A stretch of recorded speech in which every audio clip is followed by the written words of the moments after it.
At hindi raw totoo ang obserbasyon ng Pangulo. Ano? Tingnan nga natin. Ano ba ang sinabi? RH41, Romy Gonzales. Come in, Romy! Pinabulaanan ni Engineer Arnold Dacuag, Chief Planning and Design Division ng DPWH Cordillera, ang mga negatibong obserbasyon ni Pangulong Ferdinand Bongbong Marcos sa mga proyekto sa Cannon Road kahapon. Kabila sa binanggit ng Pangulo na walang silbi ang rock shed sa CAM6 Cannon Road 2 Benguet. Ayon kay Engineer Dacuag, may silbi ang rock shed dahil napoprotekta nito ang mga motorista sa mga nahuhulog na bato na nalalaglag sa gilid ng bundok. Binatikos din ng Pangulo ang substandard o manong slope protection ng kalsada at sa ilalim ng rock shed. Subalit ayon kay Dacuag, hindi ito kasama sa 264 million rock shed project at ang naturang slope protection ay nagawa pa noong 2000. Samantalang ang rock shed ay ginawa noong 2023.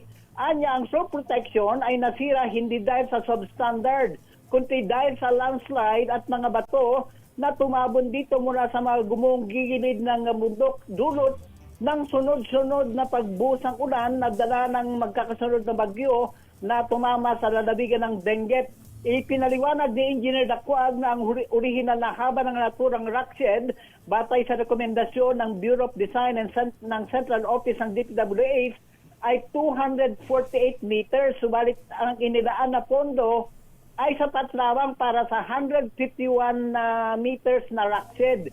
Sinubukan ng DPWH CAR na kumpletuhin sana ang 248 meters na, sa pamagitan ng paggiling nila ng pondo noong 2023, subalit walang ibinigay. Sinubukan muli nila noong 2024, ngunit 100 million lamang ang ipinalabas mula sa 240 million na hiniling nila na budget. Kaugnay naman sa binanggit ng Pangulo, na posibleng aabot sa 500 milyon na piso ang kakailanganin para ayusin ang napinsalang slope protection. Sinabi ni Engineer Dacuag na humigit kumulang 100 milyon lamang. Overprice. Ibig mo sabihin, overprice yung sinasabi ng Presidente? Sabi kung sanya kwan kahapon kasi kasama niya si Mayor Magalong kasi may pinapakita mga dokumento.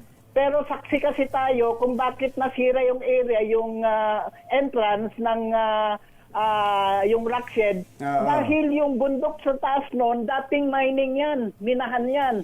At butas-butas yung taas nito. Kaya through the years, nag-sit yung mga tubig. Kung kaya't nung kasagsagan ng bagyo, bumigay yan, halos level na ng rock shed, yung entrance ito, yung bumagsak na landslide, yun ang sumira. Yung nasa kanan, yan ang sumira sa pavement. Pero Romy, kapag ikaw ay engineer, kapag ikaw ay taga public works at alam mo, dapat yung lalagyan mo ng isang project, alam mo yung buong paligid nun. Yung background. Yung background nun. So hindi ka maglalagay ng proyektong magiging walang silbi. Hindi mo na dapat simulan kung magiging walang silbi lang din yun based do sa observation mo sa paligid, di ba? Nakausap namin yung mga residente doon kahapon, pati yung mga barangay officials, at sabi nila napakalaki ang tulong niya sa kanila. Yes, yung rock shed na yan, napakalaki ang tulong. At yung mga motorista, mas gugustuhin nga ng mga galing dyan sa Metro Manila o elsewhere down sa baba na dumaan sa Cannon Road dahil shorter ang rota niyan. Yung slope na yan, dyan dumaan yung malaking landslide kaya't nabitak yung pavement dyan. Kung kaya't yung certain portion ng entrance ng rock shed nasama. Pero hindi naman lahat ay o kaya hindi na pinsala yung rock shed.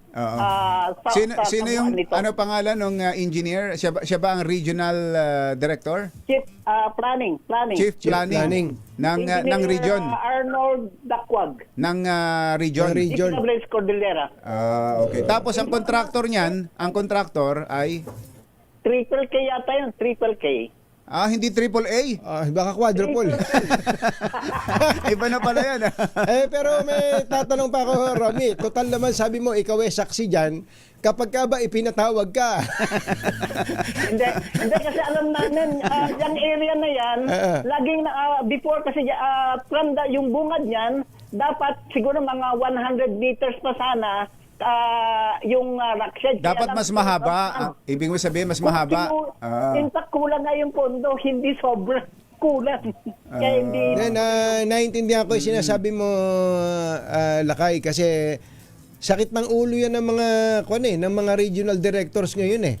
Merong mga feasibility studies, may inumpisahang mga project na puputol dahil yung ni-request nilang funding na nilagay naman sa NEP, nilagay sa NEP.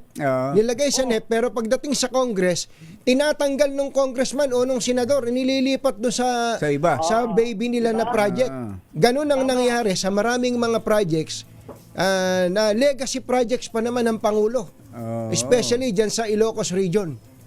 Alam mo, maganda sana ito pag na-extend to 250 meters. Yung dinadaanan ng sasakyan na yan, dapat kanyan, rock shed sana yan. Rock shed pa rin yun.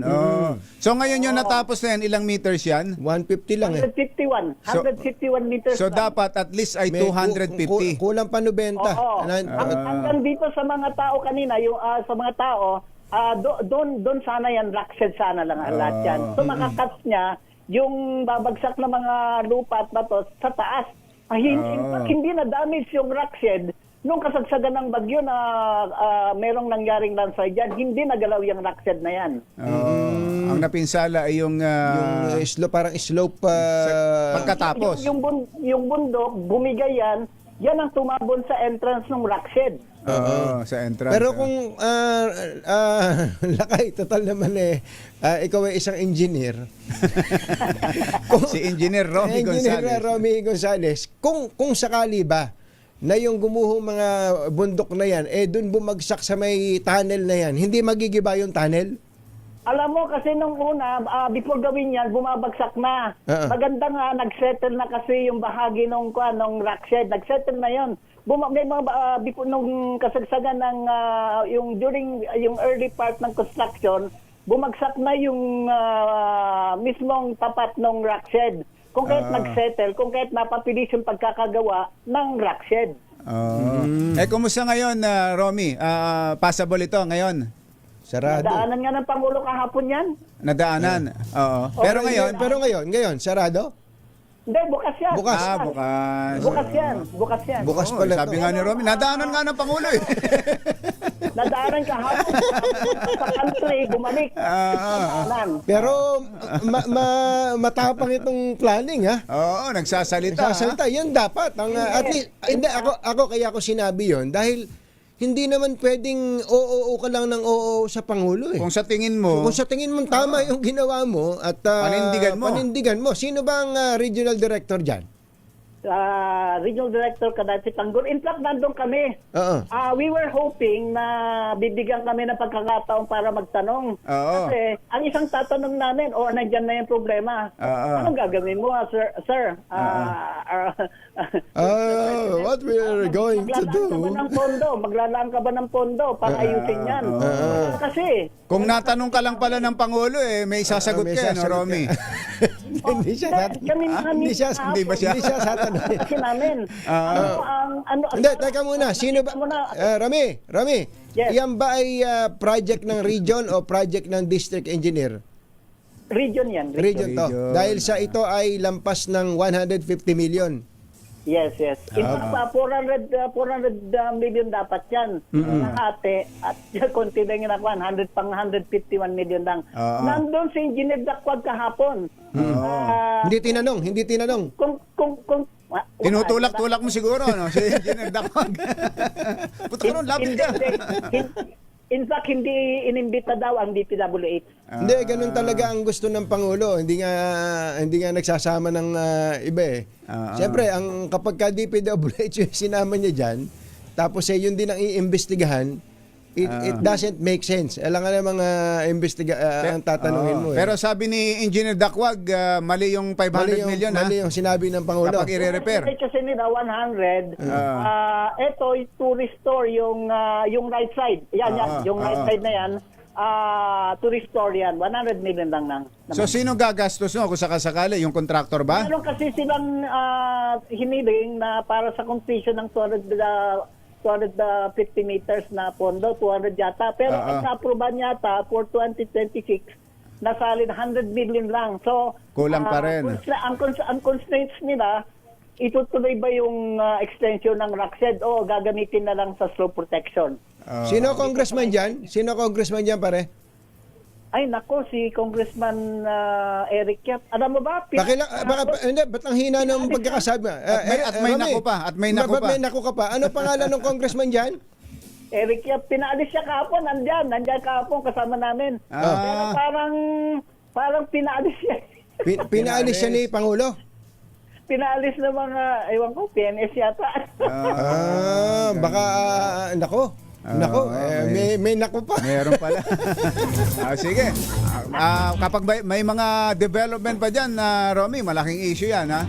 At kailangan balikan natin. Kasi natin, mamaya yata magtutungo si Secretary Manny Bunwan dyan sa area. So, nandyan din ako mamaya sa shed mamaya. Okay. Thank you. So, yan muna ang latest na update sa Baguio City. Ito si Aris 41 Romy Gonzalez para sa DZRH.